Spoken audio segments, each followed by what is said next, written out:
വരൂ വരൂ, തെരുവുകളിലെ രക്തം കാണൂ, രക്തം കാണൂ, തെരുവുകളിലെ രക്തം കാണൂ. അമ്മമാർ, കുട്ടികൾ, വലിച്ചു കീറപ്പെടുന്ന സ്ത്രീകൾ, വരൂ വരൂ, തെരുവുകളിലെ രക്തം കാണൂ, തെരുവുകളിലെ രക്തം കാണൂ.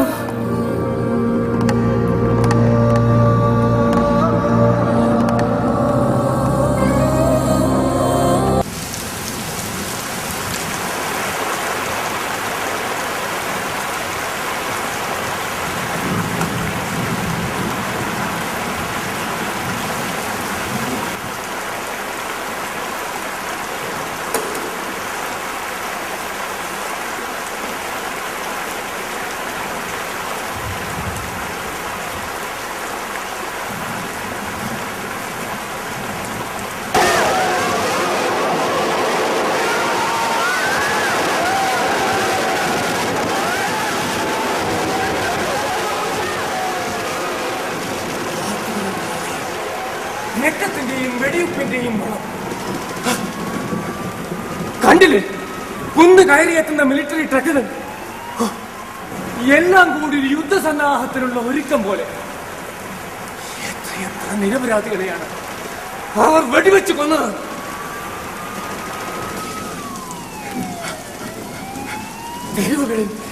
തെരുവുകളിൽ രക്തം വീഴുകയാണ്, ഒരു മഴവീഴ്ച പോലെ. രക്തം വീഴുകയാണ്, ഒരു മഴവീഴ്ച പോലെ. രക്തം വീഴുകയാണ്, ഒരു മഴവീഴ്ച പോലെ. രക്തം വീഴുകയാണ്.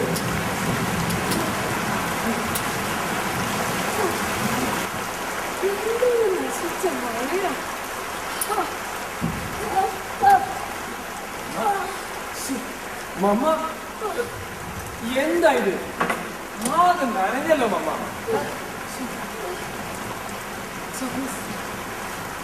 എനിക്ക് സഹിക്കാൻ പറ്റുന്നില്ലല്ലോ തോമസ്. എന്റെ മകൾ ഇന്ത്യയെ അവർ വെടിവെച്ച് കൊല്ലാൻ പോവല്ലേ? ഈ കനത്ത മഴവീഴ്ചയിൽ എവിടേക്കെങ്കിലും ഒന്ന് ഒളിച്ചോടാൻ എനിക്ക് ആവുന്നില്ലല്ലോ. എന്തായാലും മമ്മ, മമ്മക്ക് ഈ ഗ്രാമം വിട്ട് ഒളിച്ചോടാനാവോ? ഇല്ല ഇല്ല എന്നെ മനസ്സ്. ഏതമ്മയ്ക്കാ സ്വന്തം മകള് ഫയറിംഗ് സ്ക്വാഡ് വെടിവെച്ച് വീഴ്ത്തുന്നത് കണ്ടു നിൽക്കാനാവുക? ഈ മഴയുടെ കുത്തിയൊലിപ്പിൽ അവളുടെ ചോര ഈ മണ്ണിൽ നിന്നും ഒഴുകി നീങ്ങും. എന്നിൽ നിന്നും അവളുടെ ഓർമ്മകൾ ഏത് മഴവീഴ്ചയ്ക്കാ ചാൻസ് കഴുകി കളയാനാവുക? എന്റെ നെഞ്ച് പഴുക്കുന്നു, എന്റെ നെഞ്ച് പഴുക്കുന്നു. മമ്മ, മമ്മ കരയരുത് പ്ലീസ്, കരയരുത്. എല്ലാം സഹിച്ചേ പറ്റൂ. എല്ലാ നെറികേടുകളും കരളുറപ്പോടെ കണ്ടു തന്നേ പറ്റൂ. സഹിക്കുക, എല്ലാം സഹിക്കുക. അല്ലാതെ നരകിച്ച് ജീവിക്കുന്ന നമുക്കൊക്കെ മറ്റെന്താണ് ചെയ്യാനാവുക? സഹിക്കുക, എല്ലാം സഹിക്കുക, സഹിക്കുക. ചോദ്യങ്ങൾ ചോദിക്കാനല്ലാതെ നമുക്കൊക്കെ മറ്റെന്തിനാ കഴിയാം? അതെ മമ്മ, നിങ്ങളിലും ഉത്തരം കിട്ടാത്ത ഒരുപാട് ചോദ്യങ്ങളില്ലേ? അതെ, ചോദ്യങ്ങൾ ആവർത്തിക്കാനേ നമുക്കൊക്കെ കഴിയും. അതെ മമ്മ, നാം നിശബ്ദരാണ്, നിസ്സഹായരാണ്. ഒടിച്ച് പട്ടികളെ പോലെ അവർ വലിച്ചെറിഞ്ഞിട്ട് തരുന്ന എച്ചിൽ നക്കി തിന്ന് വാലാട്ടി നിൽക്കുക. നല്ല അനുസരണികളെ പട്ടികളെ പോലെ വാലാട്ടി നിൽക്കുക. എനിക്കിപ്പോഴും അറിയില്ല എന്റെ മകൾ എന്താ എന്ത് തെറ്റാ ചെയ്തേന്ന്. അത് ചോദിച്ചതിനാ ആ ക്യാപ്റ്റൻ ടോറസ് എന്റെ കാല് തോക്ക് ചട്ടയോണ്ട് തല്ലി ചതച്ചത്.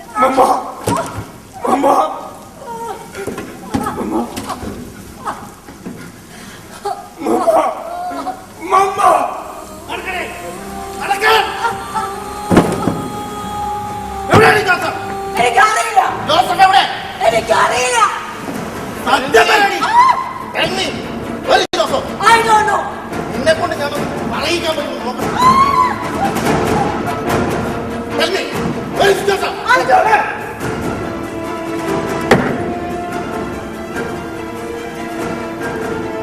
Tell me, where is Joseph?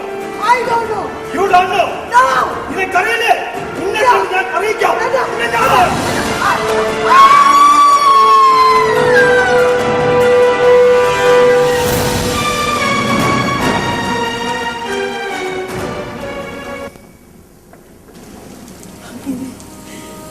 അങ്ങനെ എന്തൊക്കെ പീഡനങ്ങളാ. കാലിലെ മുറി കൊടുക്കുന്നത് വരെ പുറത്തിറങ്ങി നടക്കരുതെന്ന് ഞാൻ പറഞ്ഞതല്ലേ? ഇത് കണ്ടോ, ഇഷ്ടപ്പെടുന്നതിന് മുമ്പ് അവൾ എങ്ങനെ എഴുതി കവിതകൾ എനിക്ക് നൽകിയതല്ല.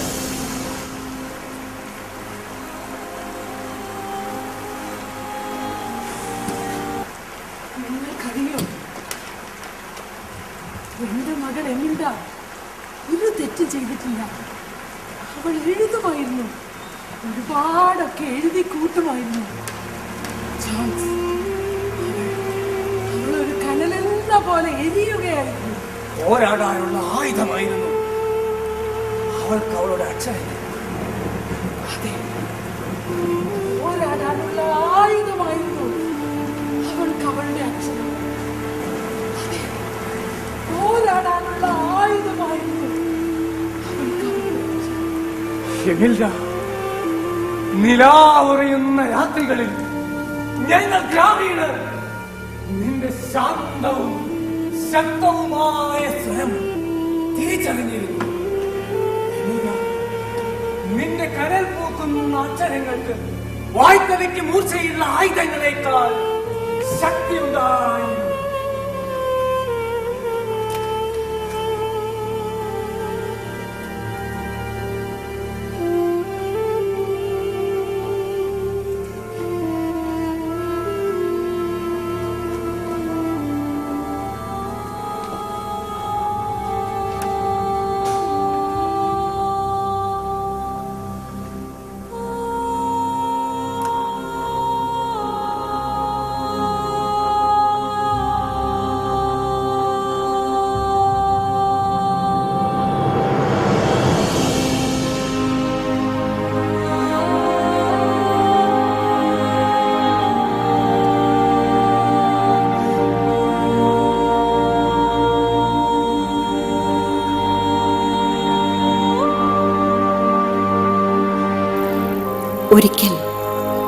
ഒരിക്കൽ മനുഷ്യന്റെ സ്വരം സംഗീതം എന്നോണം ആസ്വദിക്കുന്ന ഒരു കാലം വരും.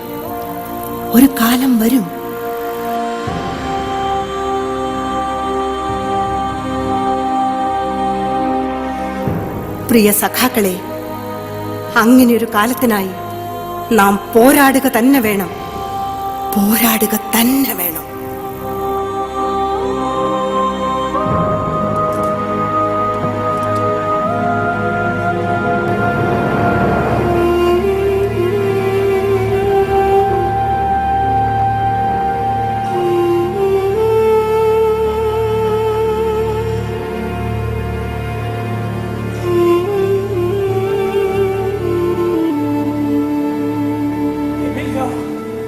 നീ ഞങ്ങളുടെ ദുരിതത്തിൽ നിന്നും, കണ്ണീരിൽ നിന്നും, സഹനത്തിൽ നിന്നും വാക്കുകൾ ഊറ്റിയെടുത്തു. അത് നാം കണ്ട വിമോചന സ്വപ്നങ്ങളായിരുന്നു. നമ്മുടെ വിമോചന സ്വപ്നങ്ങൾ.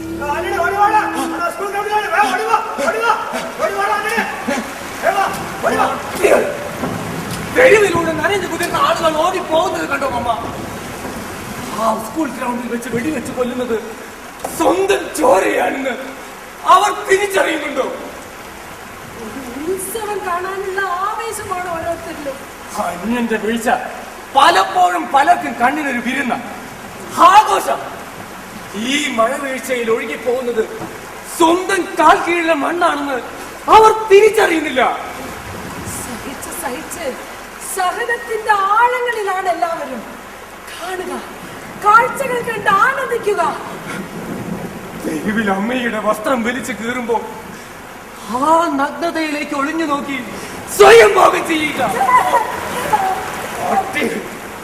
ചെറുത്തു നിൽപ്പിനായി നീളേണ്ടത് കൈകൾ ആസനത്തിൽ ചുരുട്ടി വെച്ച് നിശബ്ദരായി കാഴ്ചകൾ കണ്ട് രസിച്ചിരുന്നോ?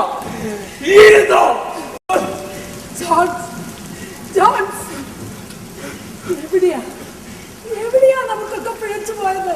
അമ്മ, എവിടെയാണ് നമുക്കൊക്കെ പിഴച്ചു പോയത്? നമ്മളിൽ നിന്നും നമ്മെ ചോർന്നു പോയത് എപ്പോഴാണ് അമ്മ? എപ്പോഴാ?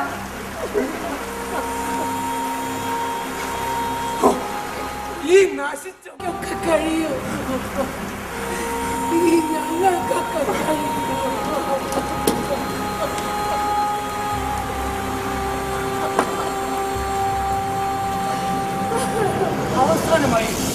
അവസാനമായി നിങ്ങൾക്ക് അവളെ കാണാൻ അനുവദിച്ചല്ലോ. അപ്പോൾ അവൾ എമില്ല, അവൾ എന്താ പറഞ്ഞത്?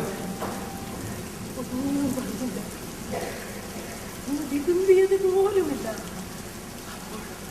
അപ്പോൾ അവളുടെ മുഖം ഒരു മാലാകെ പോലെ വിശുദ്ധമായിരുന്നു. എന്റെ കണ്ണുകളിലേക്ക് ഉറ്റുനോക്കി ശബ്ദത്തിൽ കാശ്മീർ ജില്ലകൾ പൂവിടുന്നു. ആ നല്ല കാലത്തെ കുറിച്ചുള്ള കാശ്മീർ ജില്ലകൾ പൂവിടുന്നു. നല്ല കാലത്തെ കുറിച്ചുള്ള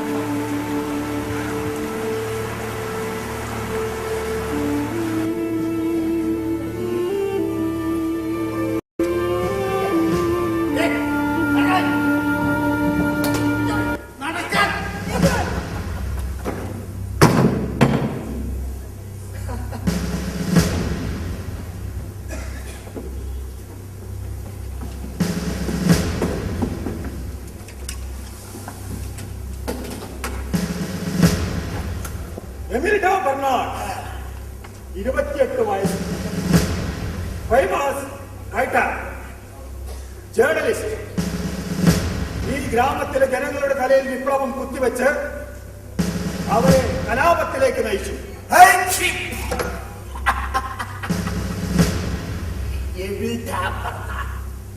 തുറന്നടപ്പുകാരി, അഭിസാരിക, പള്ളിക്കും സഭയ്ക്കുമെതിരെ കലാപമഴിച്ചു വിട്ടവൾ. ഇവളെ വെച്ചു കൊല്ലണം. ഇവളുടെ മരണം ഈ സഭയിലെ വട്ടു പെൺകുട്ടികൾക്ക് ഒരു പാഠമാകട്ടെ.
അവിടെ എടുക്കുന്ന ജോലി ഒന്ന് വൃത്തിയിൽ ചെയ്തുകൂടെ?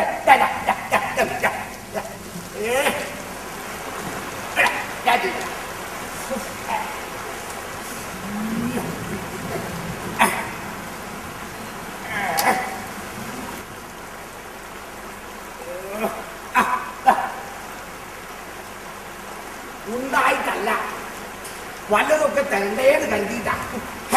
ഈ കലാപം തുടങ്ങിയതിന് ശേഷം പള്ളിയുടെ കാര്യമാകെ അവതാളത്തിലാ. അവിടെ ഈ ഞാനും ആ ഒടിഞ്ഞു തൂങ്ങി ആ കുരിശും മാത്രം.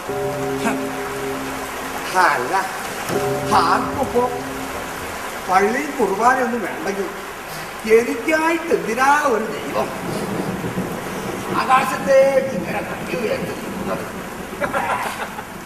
നിക്കണതല്ലോ, കൊണ്ടുപോയതാ ഇങ്ങനെ നിർത്തിയതല്ലേ. ഇപ്പോഴിതാ പൊൻകുരിശിന്റെ പേരും പറഞ്ഞ് ഫണ്ട് പിരിവിന് ഇറങ്ങിയിരിക്കുക. അല്ല വല്ലതും പറഞ്ഞ ഓ തൽക്കുത്തരം എടാ കൊച്ചനെ ഇത്തിരിയൊക്കെ ആ വിചാരം വേണം. വിചാരം ഏത്? ദൈവ വിചാരമാണ്. ദൈവ വിചാരം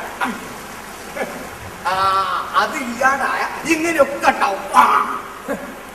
പാവപ്പെട്ടവന്റെ കണ്ണീരിനും ദുരിതത്തിനും ഒരാശ്രയമാവാതെ, പരിഹാരമാവാതെ പള്ളി സഭയൊക്കെ ഈ മണ്ണും മനസ്സും ചവിട്ടി മരിക്കുന്ന അവർക്കൊക്കെ കൂട്ടു നിൽക്കുകയല്ലേ. ഓ പിന്നല്ലാണ്ട് ഏതോ നീ പറയുന്നത് കലാപം അഴിച്ചു വിട്ട് ഈ നാട് കുട്ടിച്ചോറാക്കുന്നത് കൊടിച്ചി പട്ടികൾക്ക് കൂട്ടു നിൽക്കണമെന്നാണോ? കണക്കായി നീ നിന്റെ കൂട്ടും ഈ നാട് കുട്ടിച്ചോറാക്കാൻ തന്നെയാലേ പരിപാടി. ഫാദർ എന്തായി പറയുന്നത്? അവര് കാണിക്കുന്ന നെറികേടുകളൊക്കെ എന്നെ കയ്യും കെട്ടി നോക്കി. വേണ്ട നീ കൈ കെട്ടാതെ ഇങ്ങനെ നോക്കി. എടാ കൊച്ചിനെ നിനക്കറിയാമോ അവർ വന്നതിൽ പിന്നെയാ ഈ കലാപം ഒന്ന് അടങ്ങിയത് തന്നെ. ആ പട്ടാളക്കാര് കലാപത്തിന്റെ മറവിലെ പാവം മനുഷ്യരെ പട്ടികളെ പോലെയല്ല അവർ വെടിവെച്ച് കൊന്നത്. എത്രയെത്ര പെൺകുട്ടികളെ അവർ പിച്ച് ചീന്തിയത്. സഹിച്ച് തളരുന്ന ഒരു ജനതയുടെ ഉള്ളിലമരുന്ന നിലവിളി കണ്ടില്ലെന്ന് നടിച്ചാൽ ഭരണകൂടമാവട്ടെ സഭയാവട്ടെ ഒരു നാൾ വിചാരണ ചെയ്യപ്പെടുക തന്നെ ചെയ്യും. വിചാരണ താനെന്നെ കൊണ്ടൊന്നും വെറുതെ പറയിപ്പിക്കണ്ട. ആ ക്യാപ്റ്റൻ ടോറസ് തന്നെ കുറിച്ച് എന്നോട് പലതും ചോദിച്ചു. ഞാനായിട്ടൊന്നും പറഞ്ഞില്ല. ആ പഴയ കപ്പ്യാരി സേവ്യരുടെ മകനല്ലേ എന്ന് കരുതി ഞാനായിട്ടൊന്നും പറഞ്ഞില്ല.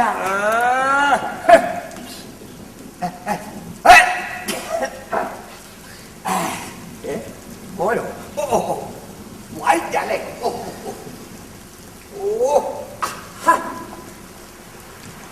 നെരൂദയുടെ കവിതകൾ വായിക്കേണ്ടവന്നെ. ഇട പച്ചനെ തന്റെ ഉള്ളിൽ ഇപ്പോഴും ആ പഴയ വിപ്ലവകാരി കിടന്ന് ഇങ്ങനെ കുറുകുന്നുണ്ട് എന്ന് എനിക്കറിയാം. ഫാദർ എന്തിനല്ല ഒളിച്ചു വെച്ചത്? അങ്ങ് തുറന്ന് പറയാമായിരുന്നില്ലേ? ഒഴുക്കുത്തേറ്റ ഇല നുള്ളിക്കളഞ്ഞില്ലെങ്കിലേ ആ ചെടി പാടെ നശിച്ചു പോകും. അതൊരു വിശുദ്ധ കർമ്മം. അതാണ് ഫാദർ പറഞ്ഞ കലാപം. കലാപകാരികളെന്ന് മുദ്ര കുത്തപ്പെടുന്നവർ മനുഷ്യമഹത്വത്തിന്റെ രഹസ്യമറിഞ്ഞ സഖാക്കളാണ്. അവരുടെ ഉള്ളിൽ നിറഞ്ഞു നിൽക്കുന്നത് മനുഷ്യന്റെ വിമോചന സ്വപ്നങ്ങളാണ്. വിനാശന സ്വപ്നങ്ങൾ. നീയേ എന്നെ കൊണ്ടൊന്ന് വെറുതെ പറയിപ്പിക്കണ്ട. എന്തെങ്കിലൊക്കെ മനസ്സിലാവണമെങ്കിലേ തലയ്ക്കകത്ത് വിവരം എന്ന് പറയുന്ന പലതും വേണം. അതിനെങ്ങനെയാ? പള്ളീന്റെ പേര് പറഞ്ഞ് കണ്ട തെണ്ടിത്തരം കാണിച്ചിട്ട് തലയ്ക്കകത്ത് മുഴുവൻ ചെളി നിറഞ്ഞിരിക്കുകയല്ലയോ ചെളി. ഓ എന്റെ ഈശോയെ, അടുത്ത കുരിശും വന്നു. ഇതിന് മാത്രം ഞാൻ എന്ത് തെറ്റാ ചെയ്തത് എന്റെ കർത്താവേ? അച്ഛോ, പള്ളിയിലെ ഒടിഞ്ഞു തൂങ്ങി ആ കുരിശിന് പകരം പൊൻകുരിശ് ഉണ്ടാക്കുകയല്ല വേണ്ടത്. ആ കുരിശിന്റെ വിശുദ്ധി എന്തെന്ന്, മഹത്വം എന്തെന്ന് തിരിച്ചറിയാ വേണ്ടത്. അതെ, നിന്ദിതനും പീഡിതനും വേണ്ടി രക്തം ചിന്തി ബലിയർപ്പിക്കപ്പെട്ട ഒരു മനുഷ്യനോടുള്ള ആദരവിന്റെ അടയാളമാണ് ആ കുരിശ്. അത് ആഘോഷമാക്കുന്നവർക്ക് പാവപ്പെട്ടവന്റെ കണ്ണീരിന്റെ വില അറിയില്ല. അതറിയാവുന്നവരാണ് നിങ്ങൾ കലാപകാരികളെന്ന് മുദ്രകുത്തി വിളിക്കുന്ന ഈ ഞങ്ങളെ പോലുള്ള.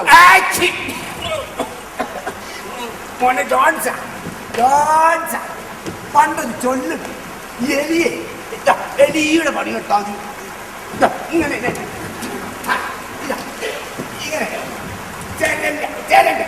മനസ്സിലായി?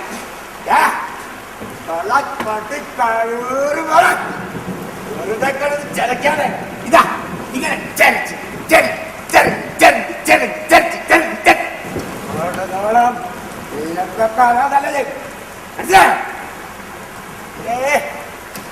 എന്തൊരു നശിച്ച മഴയാ. തന്റെയൊക്കെ ഈ ഒടുക്കത്തെ വാക്കുകളെക്കാൾ നല്ലത് ഈ മഴ തന്നെയാ. എവിടെ എന്റെ കോടയും ബൈബിളൊക്കെ? ഒരു കലാപം. അയ്യോ എന്റെ നാട്ടുകൊടിഞ്ഞേ, എന്റെ ഈശോയെ, ഒരു നശിച്ച പണ്ടാരത്തള്ള. പിന്നെ പള്ളിയിലെ പൊൻകുരിശിന്റെ കാര്യം മറന്നേക്കല്ലേ.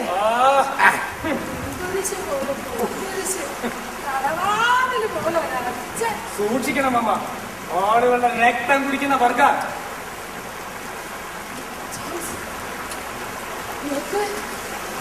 എല്ലാരും ഈ ഗ്രാമം വിട്ട് യാത്രയാവുകയാണ്. ഈ ലോകത്തിൽ നിന്നും എല്ലാവരും ഓടി ഓടിക്കുകയാണ്.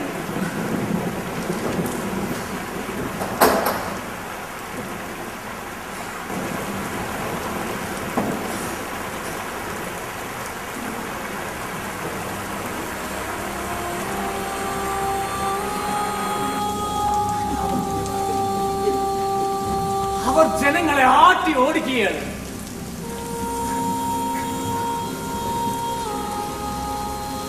പച്ചപിടിച്ച ഈ ഗ്രാമം നാളെ ഒരു വൻ വ്യവസായ നഗരമായി മാറും.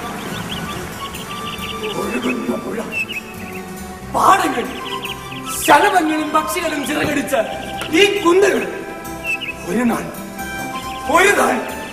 ഇവയെല്ലാം തുടച്ചു നീക്കപ്പെടും. അവിടെ പുതുക്കുഴലുകൾ ഉയരും. ഒരു നഗരം ഈ ഗ്രാമത്തെ വിഴുങ്ങാൻ തുടങ്ങി.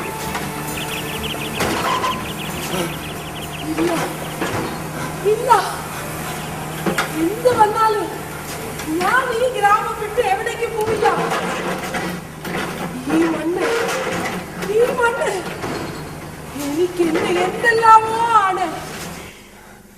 ഈ മണ്ണിൽ എനിക്ക് എന്റെ കുട്ടിക്കാലമുണ്ട്, കണ്ണീരും വേദനയുമുണ്ട്. സ്വപ്നങ്ങൾ ഉറങ്ങുന്ന ഈ മണ്ണ് ഒരു മഴവീഴ്ചയ്ക്കും എന്റെ കാൽ കീഴിലെ ഈ മണ്ണ് ചോർത്തിക്കളയാനാവില്ല. എന്ത് വന്നാലും ഞാൻ ഈ മണ്ണിൽ ഉറച്ചു നിൽക്കും, എന്റെ പ്രാണൻ നിലയ്ക്കുന്നത് വരെ. ഈ മണ്ണിൽ എന്റെ മകൾ എമിലിന്റെ പാടിയ പാട്ടിന്റെ ഈണങ്ങളുണ്ട്. എന്റെ മകൾ എമിലിന്റെ പാടിയ പാട്ടിന്റെ ഈണങ്ങളുണ്ട്.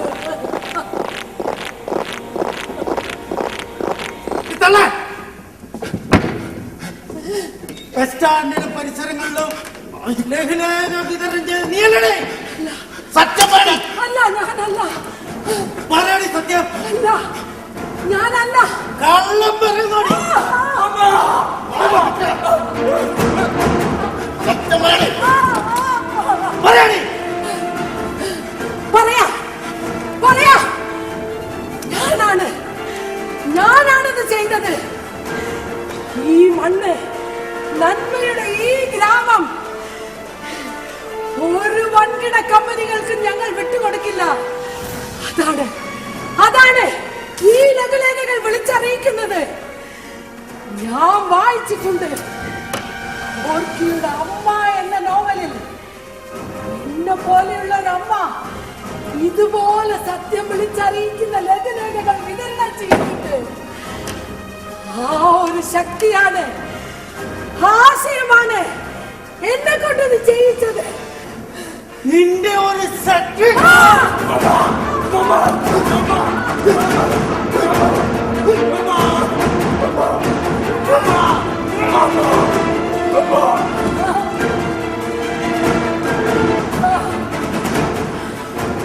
ചോരയുടെ കടലുകൾക്ക് പോലും സത്യത്തെ മുക്കിക്കൊള്ളാനാവില്ല.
തന്നെ കുറിച്ച് പറഞ്ഞു.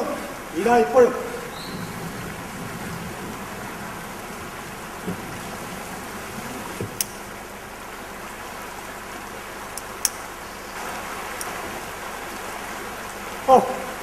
എന്തൊരു നശിച്ച മഴയാ.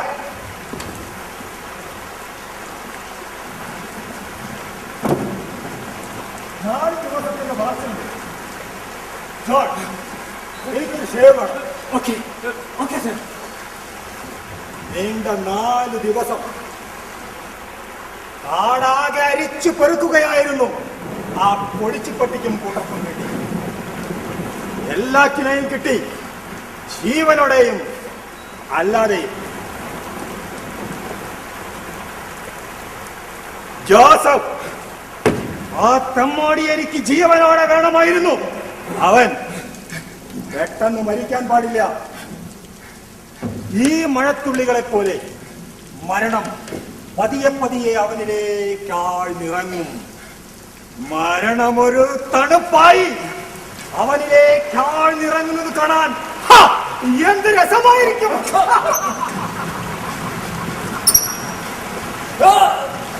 നീ വരണം. വൈകിട്ട് സ്കൂൾ ഗ്രൗണ്ടിൽ വെച്ച് ആ കാഴ്ച കാണാൻ.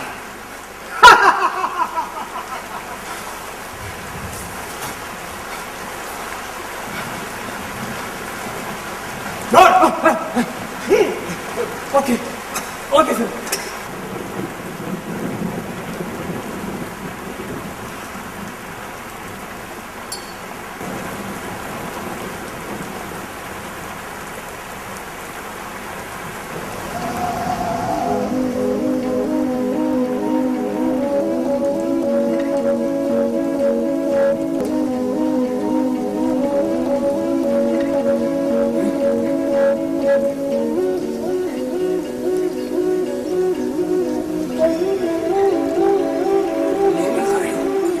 എന്റെ ചിന്തകളാകെ വഴിമാറാൻ തുടങ്ങി. ഞാൻ കാത്തിരുന്ന ഇരയാണെന്ന് ക്യാപ്റ്റൻ ടോറസ്. എനിക്കിപ്പോ ഇയാളെ കൊല്ലാൻ എന്തെളുപ്പമാണെന്ന് അത് ഇയാൾ അറിയിക്കുന്നുണ്ടോ? ഇതാ ഇപ്പോൾ ജോസഫ്. അങ്ങനെ എത്ര പേർ, എത്ര പേർ. ഒന്ന് പെട്ടെന്ന്.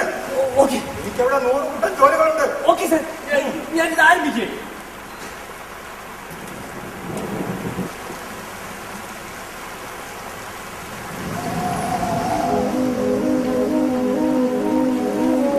എനിക്കിപ്പോൾ ക്യാപ്റ്റൻ ടോറസിന്റെ കഴുത്ത് വെറുതെ അങ്ങ് മുറിക്കാവുന്നതേയുള്ളൂ. അയാൾക്കൊന്ന് ചെറുക്കാൻ പോലും കഴിയും. കണ്ണുകൾ അടച്ചിരിക്കുന്നത് കൊണ്ട് അയാൾക്ക് എന്റെ തിളങ്ങുന്ന കത്തിയോ കണ്ണുകളോ കാണുന്നതേ. അയാളുടെ കഴുത്തിൽ നിന്നും രക്തം ഒലിച്ചിറങ്ങി. പിന്നെ ഈ കസേരയിൽ, പിന്നെ എന്റെ ഈ കൈകളിൽ, പിന്നെ ഈ തറയിൽ മായ്ക്കാൻ കഴിയാത്ത ഇളം ചൂടുള്ള രക്തത്തിന്റെ നിലയ്ക്കാത്ത ഒഴുക്ക് തെരുവിന് വഴിയിലെ കുത്തിവയ്പ്പിലേക്ക് ഇളം ചുവപ്പായി പടർന്നെത്തുന്നത് വരെ. പറഞ്ഞില്ലേ? സോറി, ഞാൻ എന്തൊക്കെയോ ചിന്തിച്ചു പോയതാ. നിങ്ങളുടെ നശിച്ച ചിന്തകൾ ഇതാ ഞാൻ ഇപ്പൊ ഫിനിഷ് ചെയ്യാം. Just finish.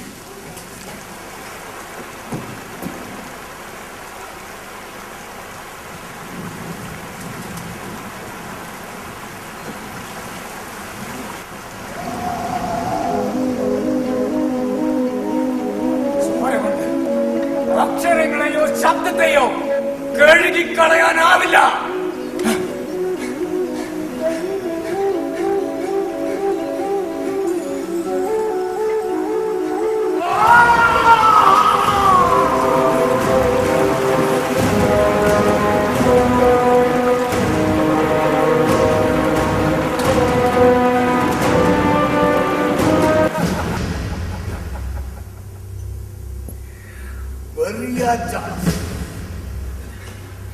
ക്യാപ്റ്റൻ ടോറസിന്റെ ഘാതകൻ ഷെയ്ഡ് ചെയ്ത് കൊണ്ടിരിക്കുമ്പോൾ മൂർച്ചയുള്ള കത്തി കൊണ്ട് കഴുത്തറുത്ത് മൃഗീയമായി വധിച്ചു.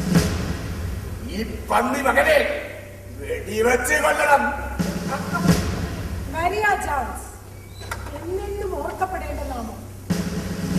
എനിക്ക് ചെയ്യാൻ സാധിക്കാത്തത്, നമ്മൾ എന്നും ചെയ്യാൻ ആഗ്രഹിച്ചത് ഇയാൾ ചെയ്തു. ധീരനായ ഒരു വിപ്ലവകാരി മരിയ ജോൺസ്.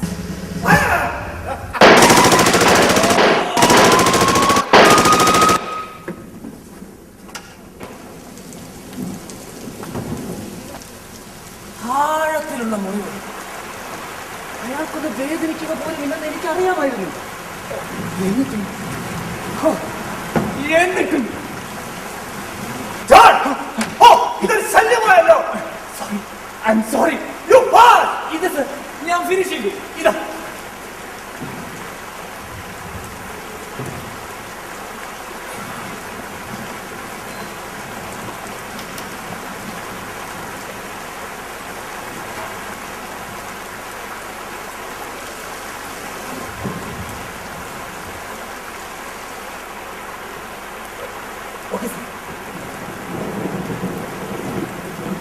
Nice.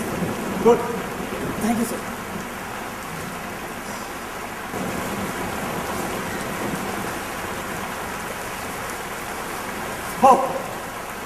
എന്തൊരു മഴയാ.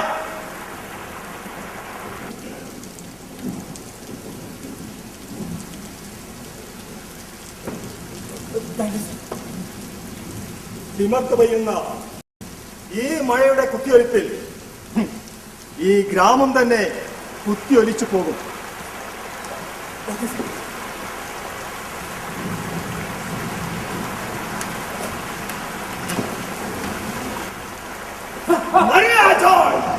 കലാപകാരികളിൽ അവശേഷിക്കുന്നവരിൽ ഒരേ ഒരാൾ നിങ്ങൾ മാത്രമാണ്. ജീവനോടെയോ അല്ലാതെയോ എനിക്ക് നിങ്ങളെ പിടിക്കാം.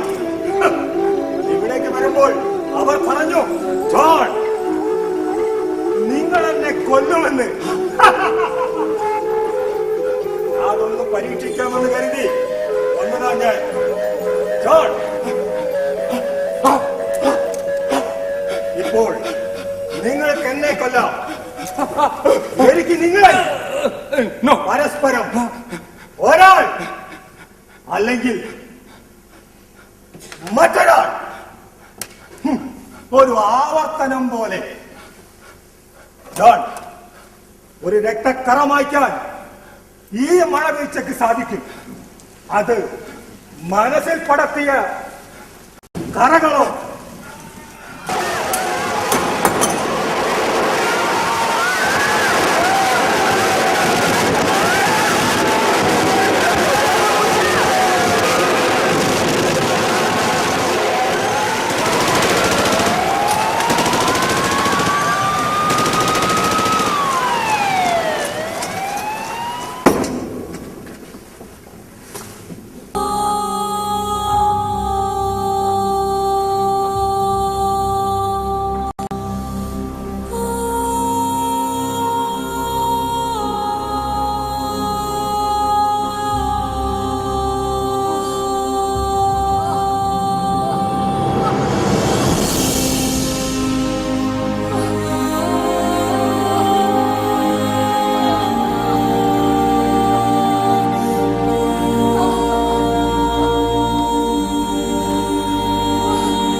വരൂ വരൂ, തെരുവുകളിലെ രക്തം കാണൂ, രക്തം കാണൂ, തെരുവുകളിലെ രക്തം കാണൂ. അമ്മമാർ, കുട്ടികൾ, വലിച്ചു കീറപ്പെടുന്ന സ്ത്രീകൾ. വരൂ വരൂ, തെരുവുകളിലെ രക്തം കാണൂ, തെരുവുകളിലെ രക്തം കാണൂ.